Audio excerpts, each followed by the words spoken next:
I think it's better to take this like this. So my role was to try to explain who Morrill Smith was. So I think a lot of us don't know the full story unless you may have seen a presentation on it. But Morrill Smith was a native son of Newtown who walked the historic heart of this community long before his name was etched into its history. Born at 1 South State Street, he was the only child of the town physician and nurse, Dr. Charles and Anna Smith. Ahead of his time, Morrill Smith had a practical, scientific mind. Speaking at his George School graduation, he championed the new agriculture, arguing that farming should be a scientific profession rather than mere labor.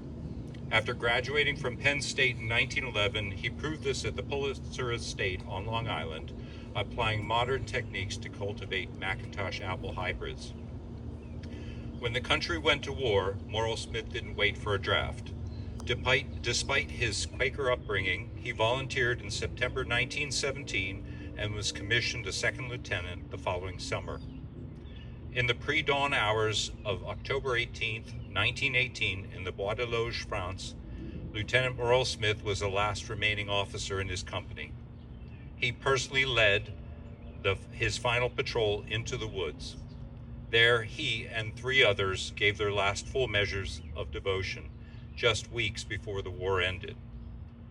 For 6 long years, no one knew what happened to his remains. It was only in 1924 that they were finally recovered and returned to Newtown soil for burial with full military honors. Every Memorial Day since, the American Legion Post that proudly bears his name has conducted a formal ceremony at his rough stone marker, placing a fresh wreath to preserve his memory. Morrill Smith was a man who engendered true devotion in his brief 30 years.